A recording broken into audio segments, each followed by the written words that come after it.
Students, आज हमारा lecture number 2 है जिसके अंदर हम 9th क्लास के मैथ के चैप्टर नंबर 1 की एक्सरसाइज 1.2 को सोल्व करेंगे। इसमें हम 1.2 से पहले जो इम्पोर्टेंट डेफिनेशंस आती हैं उनको समझेंगे, उनको अंडरस्टैंड करेंगे और देखेंगे उनमें कौन सी ऐसी डेफिनेशन जो है वो इम्पोर्टेंट है जो बोर्ड में आ सकती हैं। तो चलते हैं वीडियो की तरफ। तो ये रही हमारे पास एक्सरसाइज 1.2 की कुछ इंपॉर्टेंट डेफिनेशन जो हम स्टार्ट करने लगे हैं। इससे पहले हमने एक और वीडियो बनाई थी जो लेक्चर नंबर 1 था हमारा, उसमें हमने मैट्रिक्स की डेफिनेशन बताई थी, फिर उसके ऑर्डर की डेफिनेशन बताई थी और फिर हमने इक्वल मैट्रिक्स की डेफिनेशन बताई थी और वो भी काफ़ी इंपॉर्टेंट है।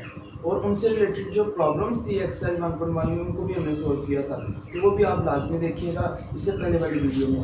तो अब चलते हैं इस वीडियो की तरफ हम। तो हमारी जो कुछ इंपॉर्टेंट डेफिनेशन हैं उनकी तरफ हम जाएंगे। तो सबसे पहले हमारे पास एक डेफिनेशन आती है रो मैट्रिक्स की। तो पहले इसको हम समझते हैं ये क्या है। वो कहता है a matrix is called a row matrix if it has only one रो।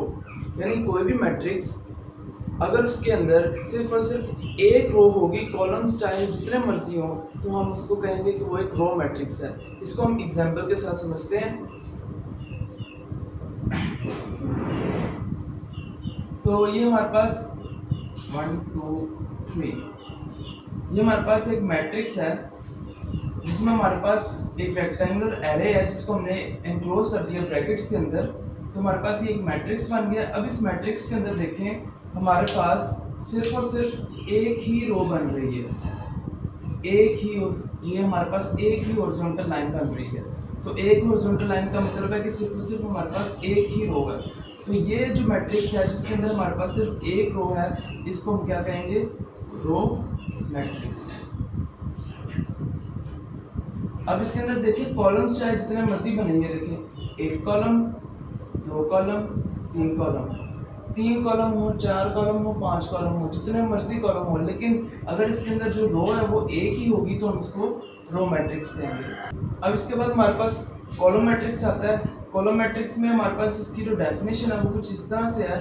वो कहता है कि a matrix is called a column matrix if it has only one row. ऐसा मैट्रिक्स जिसके अंदर सिर्फ और सिर्फ एक कॉलम हो उसको हम क्या कहेंगे, कॉलम मैट्रिक्स। अब इसके अंदर रोज जितनी मर्जी हो जाए, 1 2 3 4 जितनी मर्जी हो जाए, लेकिन इसके अंदर जो कॉलम्स की तादाद है वो सिर्फ और सिर्फ 1 होनी चाहिए। फॉर एग्जांपल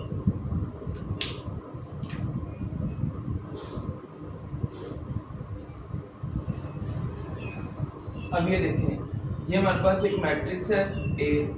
अब इस मैट्रिक्स के अंदर देखें हमारे पास जो कॉलम है यानी वर्टिकल लाइन है वो कितनी बन रही है, हमारे पास वर्टिकल लाइन सिर्फ और सिर्फ एक ही बन रही है। तो इसका मतलब क्या है कि इसके अंदर सिर्फ और सिर्फ एक कॉलम है, लिहाजा ये हमारे पास क्या हो जाएगा, कॉलम मैट्रिक्स। अब इसके अंदर रोज जितनी मर्जी हो जाए, 1 2 3 रोज है, रोज जितनी मर्जी हो जाए, लेकिन जो कॉलम है वो सिर्फ और सिर्फ 1 होना चाहिए। तो अगर इसके अंदर कॉलम 1 होगा तो हम इसको क्या कहेंगे, ये क्या है, कॉलम मैट्रिक्स। अब इसके बाद हमारे पास एक डेफिनेशन आती है रेक्टेंगुलर मैट्रिक्स की, उसको समझ लेते हैं। तो वो कहता है रेक्टेंगुलर मैट्रिक्स ऐसा मैट्रिक्स होता है जिसके अंदर जो नंबर ऑफ रोज है और जो नंबर ऑफ कॉलम्स है वो दोनों एक दूसरे के इक्वल ना हो। यानी कि एग्जांपल से पहले हम समझते हैं, हमारे पास एक मैट्रिक्स है n 1 2 4 6 3 9 2 4 2। ये हमारे पास एक मैट्रिक्स है, बल्कि इसको नीचे वाली लाइन को उठा लेते हैं, ये वाला मैट्रिक्स। अब हमारे पास ये एक मैट्रिक्स है। इस मैट्रिक्स के अंदर देखें हमारे पास जो नंबर ऑफ रोज हैं वो कितनी बन रही हैं, 2 बन रही हैं। तो नंबर ऑफ रोज जो है वो 2 है। अब नंबर ऑफ कॉलम्स गिनते हैं वो कितने हैं, 1 2 3। तो नंबर ऑफ कॉलम्स जो है वो हमारे पास क्या बन रहे हैं, 3। और 2 और 3 यानी कि नंबर ऑफ रोज और नंबर ऑफ कॉलम्स आपस में इक्वल नहीं है। तो इसका मतलब क्या है, ये हमारे पास एक रेक्टेंगुलर मैट्रिक्स है। अब इसकी डेफिनेशन की वर्डिंग समझ लेते हैं। वो हमें क्या कह रहा है, वो कह रहा है एक मैट्रिक्स, उसको हम रेक्टेंगुलर मैट्रिक्स कहते हैं। यानी a matrix is called rectangular matrix if the number of rows is not equal to the number of columns. यानी कि अगर नंबर ऑफ रोज और नंबर ऑफ कॉलम्स आपस में इक्वल नहीं होंगे, जैसा कि यहाँ पे था नंबर ऑफ रोज 2 थी और नंबर ऑफ 3 और नंबर ऑफ कॉलम्स 3 थी, तो ये दोनों आपस में इक्वल नहीं थे, तो ये क्या हो गया, ये रेक्टेंगुलर मैट्रिक्स हो गया।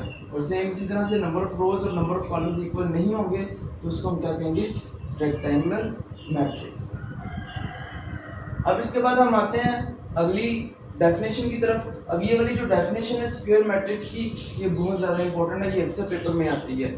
इसकी डेफिनेशन की वर्डिंग हम समझ लेते हैं। वो कहता है a matrix is called a square matrix. एक मैट्रिक्स को हम स्क्वायर मैट्रिक्स उस वक्त कहते हैं if its number of rows is equal to the number of its columns.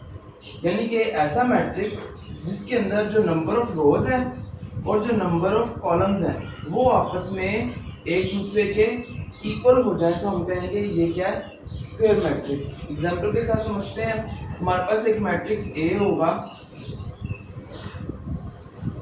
1 2 4 3। ये हमारे पास एक मैट्रिक्स है, इसके अंदर जो नंबर ऑफ रोज है वो हमारे पास कितनी बन रही है, 2 बन रही है, और नंबर ऑफ कॉलम्स जो है वो कितनी बन रही है, वो भी 2 बन रही है।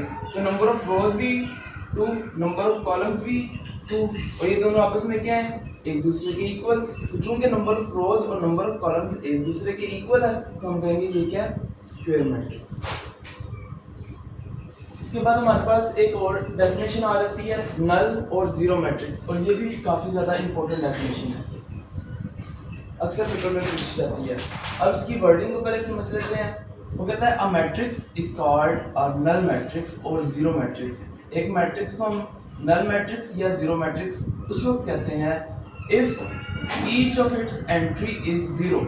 अगर उस मैट्रिक्स के अंदर जितनी भी एंट्रीज हैं, वो जो नंबर हम मैट्रिक्स, ये जो नंबर हम मैट्रिक्स के अंदर लिखते हैं इनको हम एंट्रीज कहते हैं। नंबर्स हो जाएं या सिंबल्स हो जाएं, इनको हम एंट्रीज कहते हैं। तो कहते हैं मैट्रिक्स के अंदर जितनी भी एंट्रीज हैं अगर वो जीरो हो जाए तो हम कहते हैं कि वो जो मैट्रिक्स बना है वो हमारे पास नल मैट्रिक्स है या जीरो मैट्रिक्स है। एग्जांपल के साथ समझते हैं। ये हमारे पास एक मैट्रिक्स है जिसके अंदर जितनी भी एंट्रीज हैं वो सारी की सारी क्या है, जीरो। अगर ये तमाम की तमाम एंट्रीज जीरो है तो इसको हम क्या कहेंगे, ये नल मैट्रिक्स है। और सेकंड पॉइंट है हमारे पास कि जो नल मैट्रिक्स होता है उसको हम रिप्रेजेंट किससे करते हैं, ओ से। यानी कि ये जो मैट्रिक्स हमारे पास बना है इसको हमें किससे रिप्रेजेंट करना होता है, ओ से। ठीक हो गया। अब इसके बाद हमारे पास अगली डेफिनेशन आती है ट्रांसपोज ऑफ अ मैट्रिक्स। तो इसकी डेफिनेशन की वर्डिंग पहले समझ लेते हैं। वो कहता है a matrix obtained by interchanging, यानी कि इंटरचेंज का मतलब होता है आपस में तबादला करना। Interchanging the rose into columns. ये इंपॉर्टेंट पॉइंट है हमारे पास। क्या कह रहा है वो, इंटरचेंजिंग रोज इनटू कॉलम्स, यानी कॉलम्स को, रोज को कॉलम्स में चेंज कर देना, एंड कॉलम्स इनटू रोज, और जो कॉलम्स हैं उनको रोज में चेंज कर देना। Of a matrix is called transpose of that matrix. यानी कि हमारे पास एक मैट्रिक्स है, उस मैट्रिक्स के अंदर हमने रोज को कॉलम में चेंज कर दिया और कॉलम्स को रो में चेंज कर दिया। जब हमने ऐसा किया तो हमें एक नया मैट्रिक्स मिला, उस मैट्रिक्स को हमने नाम दिया ट्रांसपोज ऑफ दैट मैट्रिक्स। यानी कि पीछे वाले मैट्रिक्स का जो है अब ये हमें मिला वो ट्रांसपोज है। ठीक है। अब इसकी एग्जांपल समझ लेते हैं ताकि अच्छे से समझ आ जाए। ये हमारे पास एक मैट्रिक्स है 1 2 3 4, ये ए मैट्रिक्स है हमारे पास। अब हमने इसका लेना है ट्रांसपोज। तो ट्रांसपोज के लिए मैं क्या करूंगा, ये हमारे पास रो है इसकी 1 2, इसको मैंने चेंज कर देना कॉलम में। ये हॉरिजॉन्टल लाइन है, इस हॉरिजॉन्टल लाइन को मैं कन्वर्ट करूंगा वर्टिकल लाइन में, यानी कि 1 2 इस तरह लिखा हुआ है तो 1 2 यहाँ पे ट्रांसपोज में वर्टिकल फॉर्म में आ जाएगा 1 2। इसी तरह से यहाँ पे 3 4 हॉरिजॉन्टल लाइन में है तो मैं इसको यहाँ पे किसमें लिख दूंगा, वर्टिकल लाइन में, और ये मेरे पास क्या आ जाएगा, इस मैट्रिक्स का ट्रांसपोज। और याद रखें एक इम्पोर्टेंट पॉइंट कि अगर हमारे पास ए एक मैट्रिक्स है तो उसका जो ट्रांसपोज होता है उसको हम ए ट्रांसपोज से रिप्रेजेंट करते हैं। यानी ए मेरे पास ये मैट्रिक्स था, इसका मैंने ये ट्रांसपोज किया तो इसको मैं रिप्रेजेंट करूंगा ए ट्रांसपोज से। क्लियर हो गया। अब इसका एक इम्पोर्टेंट पॉइंट और है, वो कहता है कि अगर हमारे पास एक मैट्रिक्स ए है और उसका ऑर्डर 2/3 है, तो अगर मैं उसका ट्रांसपोज लूँगा तो उसका जो ऑर्डर होगा वो 3/2 हो जाएगा। इसको हम एग्जांपल से समझते हैं इस लाइन को, ताकि अच्छे से समझ आ जाए।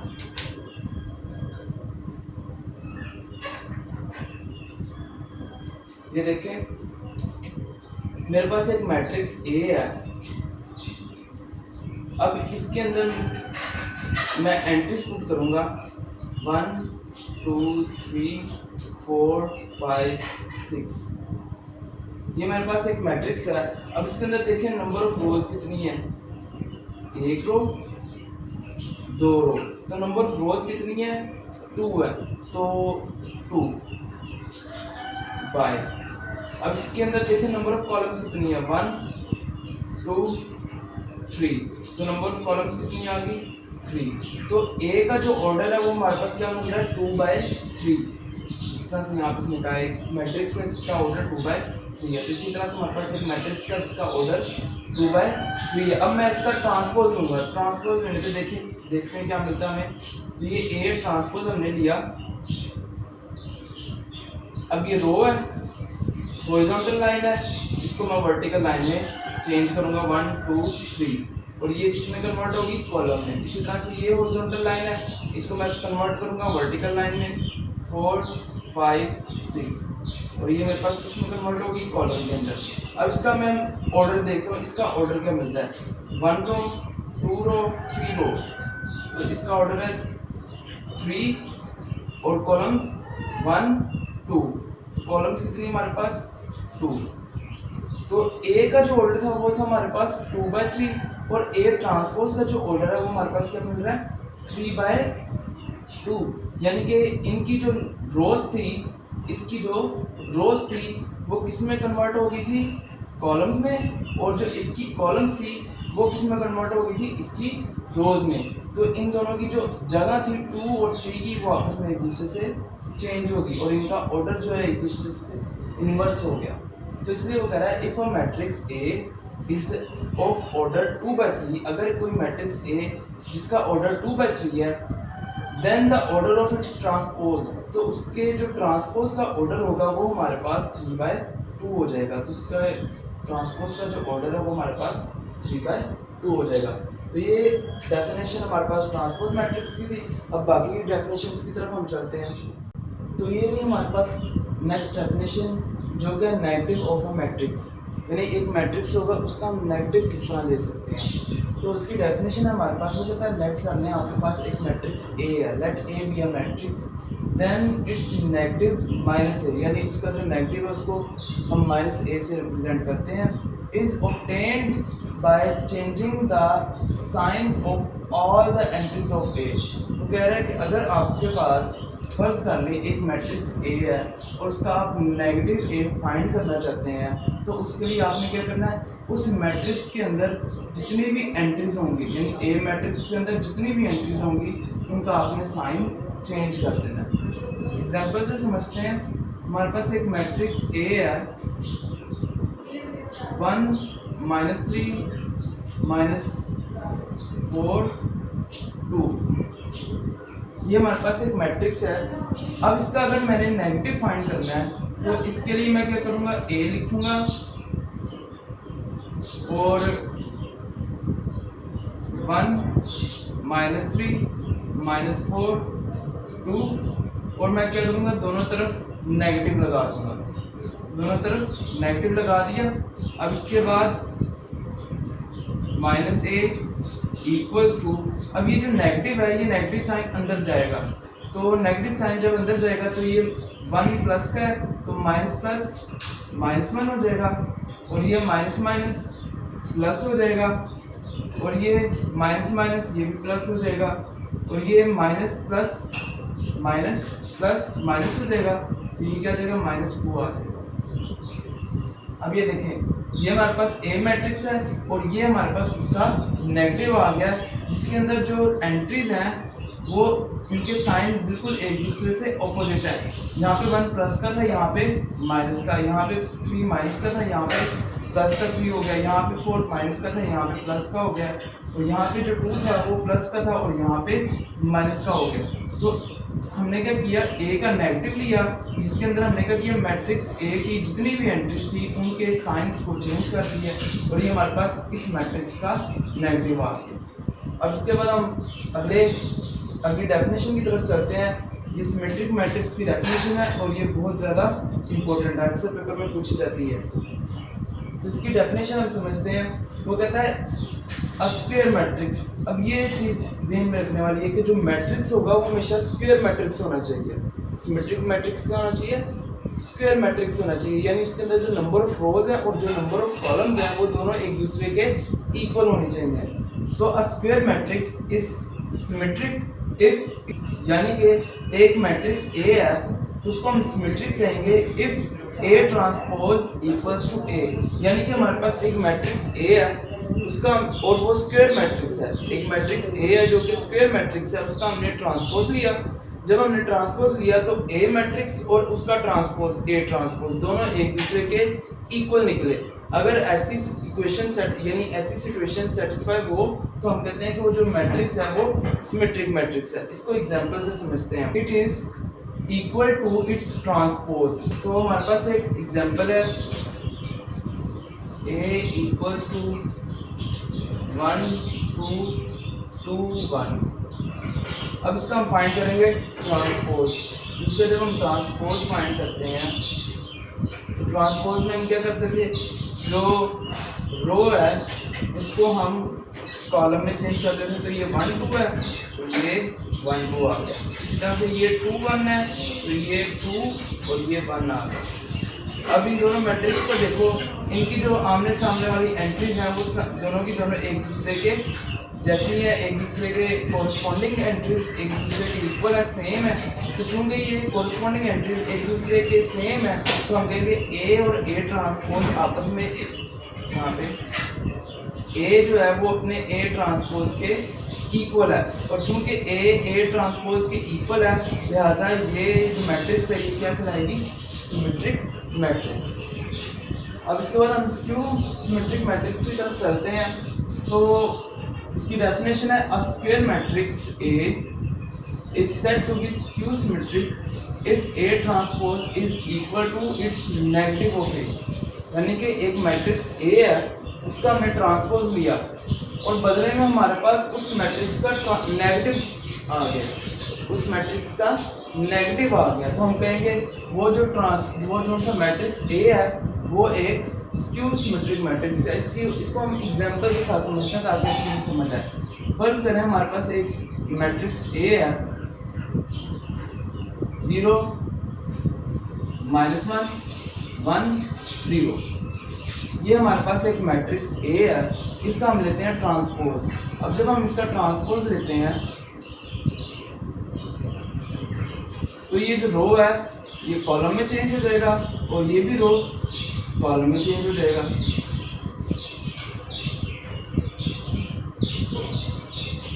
अब ये देखें, अगर मैं इस मैट्रिक्स के अंदर से माइनस को कॉमन लेता हूँ, माइनस को बाहर लेता हूँ तो मुझे क्या मिलता है, A transpose equals to minus बाहर आया तो 0 के साथ कोई साइन नहीं होता तो 0 वैसे ही रहेगा।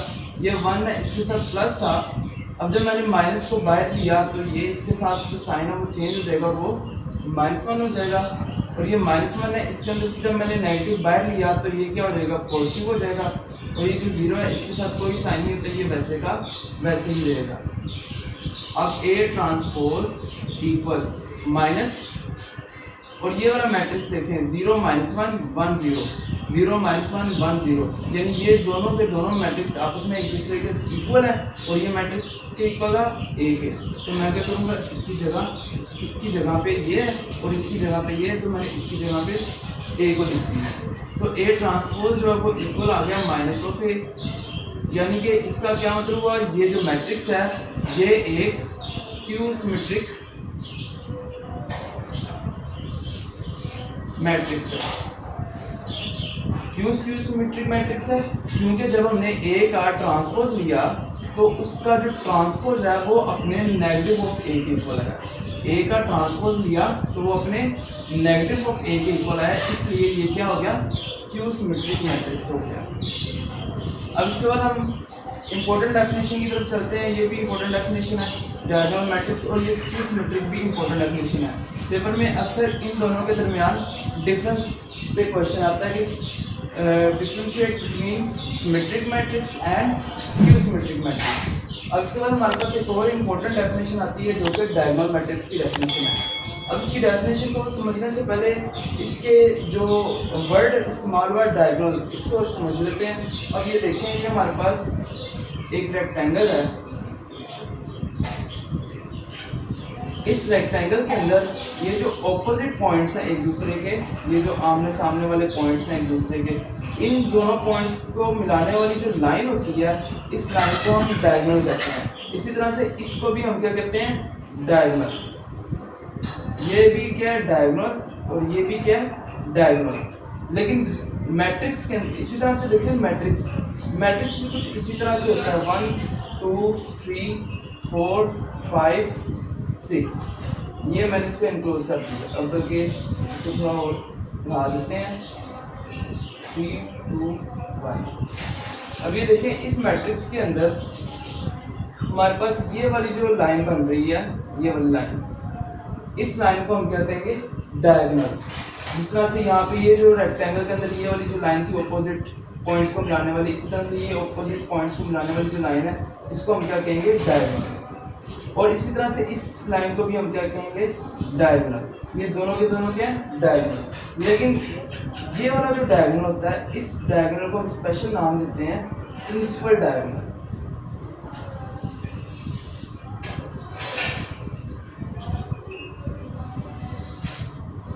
यानी कि जब भी हम मैट्रिक्स में डायगोनल की बात करते हैं तो हमारे ज़हन में साथ ही प्रिंसिपल डायगोनल आता है। अगर हम प्रिंसिपल डायगोनल का लफ्ज़ ना भी इस्तेमाल करें, सिर्फ डायगोनल का लफ्ज़ इस्तेमाल करें, तो हमें पता होना चाहिए कि डायगोनल की बात हो रही है तो ये वाले डायगोनल की बात हो रही है हमारे पास।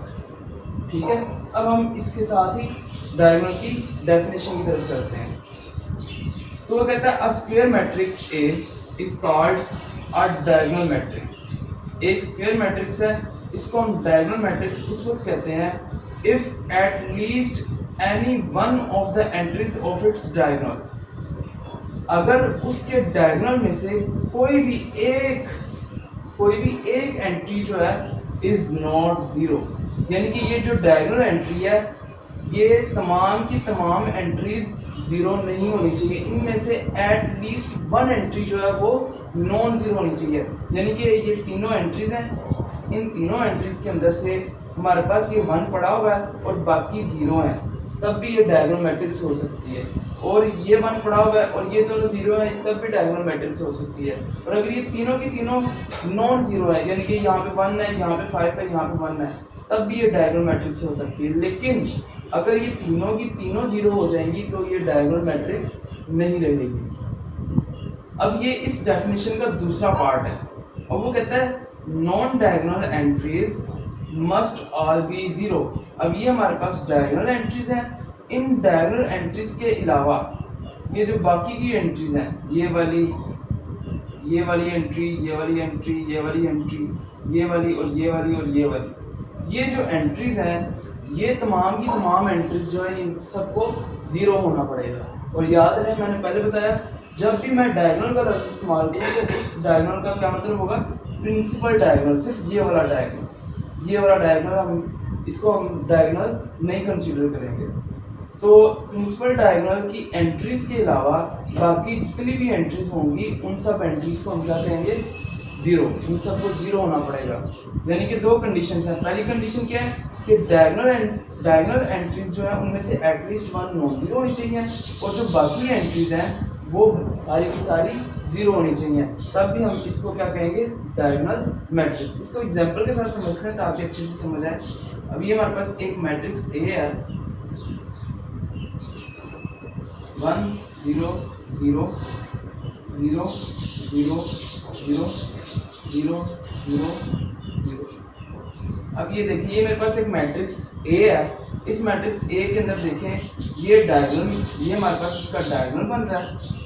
और बाकी की सारी जो एंट्रीज हैं वो डायगोनल से बाहर हैं। तो देखें जो डायगोनल के अंदर वाली एंट्रीज हैं उनमें से कम एक एंट्री नॉन जीरो है और वो 1 है, और बाकी जो नॉन डायगोनल एंट्रीज हैं वो सारी की सारी क्या है, 0। तो लिहाजा ये ए जो मैट्रिक्स है इसको हम डायगोनल मैट्रिक्स कहेंगे। इसी तरह से हमारे पास एक बी मैट्रिक्स है 1 0 0 0 2 0 0 0 3। अब इस मैट्रिक्स के अंदर देखें ये जो डायगोनल की एंट्रीज है ये सारी की सारी क्या है, नॉन जीरो, और जो नॉन डायगोनल एंट्रीज है वो सारी की सारी क्या है, 0। तो लिहाजा ये भी क्या है, हमारे पास एक डायगोनल मैट्रिक्स है। और अगर हमारे पास ये ऊपर वाले मैट्रिक्स में मैं 1 को हटा के यहाँ पे 0 लगा देता तो ये जो सी मैट्रिक्स बनी थी ये तो डायगोनल मैट्रिक्स नहीं रहनी थी, क्योंकि डायगोनल की एंट्रीज तमाम की तमाम 0 हो गई हैं। अब चाहे बाकी जगह पे कोई नॉन जीरो भी पड़ा होगा तब भी ये डायगोनल मैट्रिक्स नहीं होगी। तो डायगोनल मैट्रिक्स की इम्पोर्टेंट पॉइंट क्या है कि डायगोनल की जो एंट्रीज हैं, डायगोनल एंट्रीज जो हैं वो उनमें से एटलीस्ट 1 जो है ना, एक जो है वो नॉन जीरो होनी चाहिए। तो ये थी हमारे पास डायगोनल मैट्रिक्स की डेफिनेशन। अब इसके बाद हम स्केलर मैट्रिक्स की तरफ चलते हैं। तो स्केलर मैट्रिक्स की डेफिनेशन हम समझते हैं वो कहते हैं अ डायगोनल मैट्रिक्स। अब ये जो दूसरी डेफिनेशन का हवाला यहाँ पे दिया जाता है इसको खास तौर पे ज़हन में रखा करें। वो क्या कह रहे हैं, डायगोनल मैट्रिक्स। अब जब वो डायगोनल मैट्रिक्स कहेगा तो हमारे ज़हन में साथ ही वो दोनों पॉइंट्स आने चाहिए। पहला पॉइंट क्या है, पहला पॉइंट ये था कि जो एंट्रीज हैं डायगोनल की वो नॉन जीरो होनी चाहिए, और जो नॉन डायगोनल एंट्रीज हैं, जो नॉन डायगोनल एंट्रीज हैं वो सारी की सारी 0 होनी चाहिए। तो इसको एग्जांपल से हम समझते हैं ताकि अच्छे से समझ आए। हमारे पास एक मैट्रिक्स ए है, ठीक है। अब इस मैट्रिक्स की जो डेफिनेशन, इस स्केलर मैट्रिक्स की जो डेफिनेशन है वो कहता है कि एक डायगोनल मैट्रिक्स, उसको हम स्केलर मैट्रिक्स उस वक्त कहेंगे जब उसके अंदर तमाम की तमाम डायगोनल एंट्रीज जो है वो सेम है और नॉन जीरो है। यानी कि a diagonal matrix is called a scalar matrix if all the diagonal entries are same and non-zero। यानी कि diagonal entries सेम होनी चाहिए और नॉन जीरो होनी चाहिए। नॉन जीरो तो जाहिर सी बात है कि वो क्या नाम है, नॉन जीरो अगर नहीं होगी, नॉन जीरो नहीं होगी तो ये या तो फिर सारी की सारी 0 होनी पड़ेगी। अगर 0 होंगी तो ये डायगोनल ही नहीं रहेगा। तो अब इसको एग्जांपल से समझते हैं। अब हमारे पास एक मैट्रिक्स हम बनाने लगे हैं के 0 0 0 के 0 0 0 के। ये हमारे पास एक मैट्रिक्स है। अब इस मैट्रिक्स के अंदर हम देखते हैं कि ये जो डायगोनल की एंट्रीज हैं, ये तमाम की तमाम डायगोनल की एंट्रीज जो हैं ये सेम है, और ये जो के है ये हमारे पास एक कांस्टेंट है जो कि नॉन जीरो है, जो कि नॉन जीरो है, 0 के इक्वल नहीं है, 0 नहीं है, बाकी कुछ भी हो सकता है। तो क्योंकि ये 0 नहीं है और सेम है और ये एक ऐसा मैट्रिक्स है जो कि डायगोनल है, तो लिहाजा ये हमारे पास एक स्केलर मैट्रिक्स बन जाएगा। एक और एग्जांपल समझ लेते हैं। ये हमारे पास एक और मैट्रिक्स है 1 1 करके 2 2 0 0। अब इस मैट्रिक्स के अंदर देखें ये जो डायगोनल की एंट्रीज हैं, एक तो ये नॉन जीरो है, दूसरा ये क्या है, सेम है। तो चूंकि ये नॉन जीरो और सेम है और ये मैट्रिक्स जो है ये एक डायगोनल मैट्रिक्स है, लिहाजा इसको हम क्या कहेंगे, स्केलर मैट्रिक्स। अब इसके बाद हमारे पास लास्ट में एक आइडेंटिटी मैट्रिक्स आ रही है। ये स्केलर मैट्रिक्स भी काफ़ी ज़्यादा इंपॉर्टेंट डेफिनेशन है और ये आइडेंटिटी मैट्रिक्स बहुत ज़्यादा इंपॉर्टेंट है, वेरी इंपॉर्टेंट डेफिनेशन है। अब इसकी डेफिनेशन को हम वर्डिंग पर समझ लेते हैं। हम कहते हैं अ diagonal matrix is called identity matrix. अब ये देखें, इसको आइडेंटिटी मैट्रिक्स को होने के लिए भी क्या ज़रूरी है, डायगोनल होना ज़रूरी है। यानी कि आइडेंटिटी मैट्रिक्स हमेशा डायगोनल मैट्रिक्स होगा। तो a diagonal matrix is called identity matrix if all the diagonal entries are 1। एक डायगोनल मैट्रिक्स, उसको हम आइडेंटिटी मैट्रिक्स कहेंगे अगर उसकी डायगोनल एंट्रीज जो है वो सारी की सारी क्या होंगी, 1 होंगी। तो इसको हम समझ लेते हैं, यानी कि एक ऐसा मैट्रिक्स जिसकी डायगोनल एंट्रीज क्या 1, तो ये डायगोनल है, इसकी एंट्रीज क्या होगी 1, और जो ये डायगोनल मैट्रिक्स है तो लिहाजा बाकी तमाम एंट्रीज क्या होनी चाहिए, 0। तो ये मेरे पास क्या बन गया, एक ऐसा मैट्रिक्स बन गया जिसकी डायगोनल एंट्रीज 1 है और नॉन डायगोनल एंट्रीज 0 है। और ये हमारे पास जो मैट्रिक्स बना है इसको हम क्या कहेंगे, आइडेंटिटी मैट्रिक्स। और इसको हम किससे रिप्रेजेंट करेंगे, आई से रिप्रेजेंट करेंगे। इसी तरह से एक और मैट्रिक्स हमारे पास होगा 1 0 0 0 1 0 0 0 1। अब ये जो मैट्रिक्स है हमारे पास, ये मैट्रिक्स क्या बन रहा है हमारे पास, इसकी जो डायगोनल एंट्रीज है वो क्या 1 1 और जो नॉन डायगोनल एंट्रीज हैं वो सारी की सारी क्या है 0 0। तो लिहाजा ये भी हमारे पास क्या बन गया, एक आइडेंटिटी मैट्रिक्स बन गया। अब ये जितनी भी डेफिनेशन थी ये बहुत ज़्यादा इंपॉर्टेंट थी और जो ज़्यादा इंपॉर्टेंट थी वो मैंने हाईलाइट कर दी है। इनको आपने लाजमी तैयार करना है, इनका बोर्ड में आने के चांसेस बहुत ज़्यादा होते हैं। तो होपफुली आपके लिए ये वीडियो काफ़ी ज़्यादा हेल्पफुल भी होगी। तो अगर आपको ये वीडियो अच्छी लगी है तो इसके नीचे कमेंट करें और इसको लाइक करें और सब्सक्राइब करें हमारा चैनल। बहुत बहुत शुक्रिया। अल्लाह हाफ़िज़।